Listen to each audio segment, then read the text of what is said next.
Hello and welcome. Today's story was brought by Reddit user TheagleStrikes. My dad made us lock our bedroom doors every night. As children, my siblings and I followed a strict rule.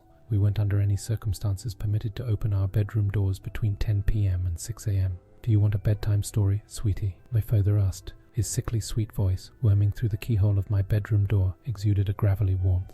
But it wasn't my father, and I don't mean someone else, it was something else. He'd never explained why we had to lock our bedroom doors every night, but we knew something was wrong with the man in the hallway. He became a terrifying thing in those torturous twilight hours. Some nights, our father let us sleep. Most nights, however, he stood at each of our doors in turn. He would somberly scratch at the woodwork like a wounded dog, yearning to be let inside. I don't know how we resisted the urge to open our doors for so many years. We were children. How did we know that it wasn't just a game? It might have been something about the tone of Dad's voice. The air always felt sour when he hissed those nightly words of caution, that the man would transform after 10 p.m. My fawning father uttered hollow platitudes in a bid to appeal to our childlike sensibilities. "You've been such a good girl, Rosa," he once cooed from the other side of the door. "Why don't you come out and have a slice of cake?" Our little secret. And after an hour or so of badgering, I heard his nimble feet shuffle near soundlessly across the carpet. He begged my older sister, Hattie, to open up. Then, finally, he would beg Alden, his eldest child. Dad always seemed to rattle my brother's door handle the most insistently. It wasn't until the spring of 2014, when I was 9 years old, that my father's safeguard crumbled to pieces. On a dreadful night that I have tried to forget, a commotion woke me, but it wasn't my father. "Help!"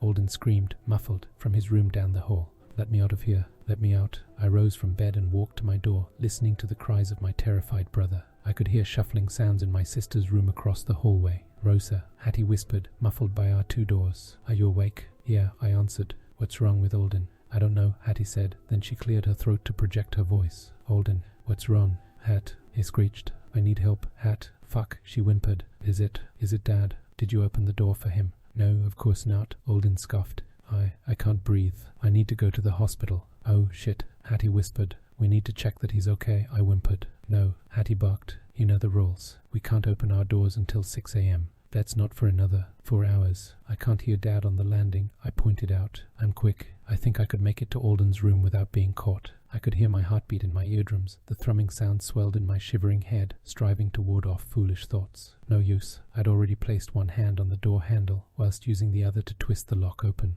It clicked. "Don't do it," Hattie pleaded. "Don't make me come out there with you." "I will." "Sorry, Hattie," I said. "It's not a game, Rosa." Hattie wailed. "You know that something's wrong with Dad. He would never hurt us during the day, but that thing we hear outside our doors, it isn't. It doesn't. It's inhuman." I eyeballed the door handle for 10 endless seconds, carefully considering my sister's words. She was right. Whenever my dad spoke from the corridor, my hairs stood on end. It was as if a primal sense within me could detect an unholy abomination on the other side of the door. As I mentioned, I knew it wasn't a game, even at the age of 9, but I couldn't bear to sit in my room whilst Alden screamed. I delicately eased my door open, terrified that I would see my father's eyes peering through the gap, or, worse, something else. But I didn't, and I breathed a sigh of relief before stepping out into the hallway. "Rosa, just wait. Something's bothering me," Hattie said. I crept towards Alden's room as quietly as possible, but I froze when I noticed that his door was wide open and he was nowhere to be seen. I turned around to head back to my room. "He can unlock his own door," Hattie pointed out. "Why does he need us to?" I yelled until my lungs neared bursting, and Hattie trailed off. I'd found Alden. He was standing at the other end of the corridor, lurking in the darkness. Well, something stood there. It wore Alden's clothes, but it wasn't him. With a mannequin head that had Alden's vague features, though its eyes were black husks, the entity looked at me. It wore an unmoving smile, etched into its plastic face, that filled me with breathless horror. And then the false Alden spoke in a garbled voice. It was his horrible plastic mouth that had muffled his earlier screams, not the two doors between us. "Help," he giggled playfully. "I need sustenance, little sis." The horrifying thing, barely visible on the dimly moonlit landing, snapped its plastic limbs into action and began to crawl up the walls, coming to a stop on the ceiling. It clung to the plasterwork like a sinister spider, eyeing me from an upside-down position. At that moment, I heard Hattie's lock clicking, and her door opened inwards. She sprinted into the corridor with a cricket bat and swung at Alden, catching his chin and sending him sprawling onto the carpet. He hissed and prepared to pounce at my sister, but a sudden voice stopped him. It came from the darkness, accompanied by footsteps on the stairs. "Happy birthday, my son," my father whispered, stroking Alden's hair. "Don't be afraid, girls. Alden has been given the gift. It's in our blood. Your time would have come too." Dad stepped into the sparse light, and I saw that he looked just like Alden. Worse, perhaps, his plastic mannequin face looked tarnished by time, smeared with bloodstains, chipped and cracked. "If only you'd kept your doors locked, my delicious daughters," he snarled. Hattie turned, with tears in her eyes, obstructing our father from reaching me. She shakily clutched the cricket bat in her hands. "See the window behind you?" she asked. I twisted to face the window at the end of the landing.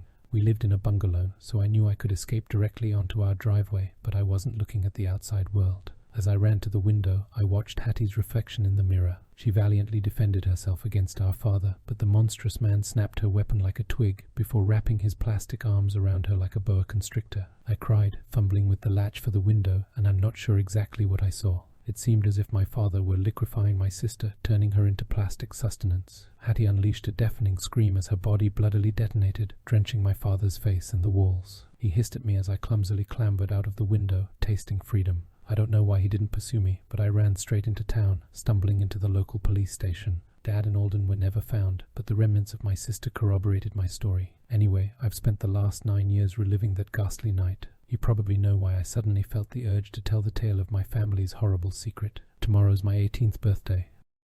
Thank you for listening. Please don't forget to like and follow. See you next time.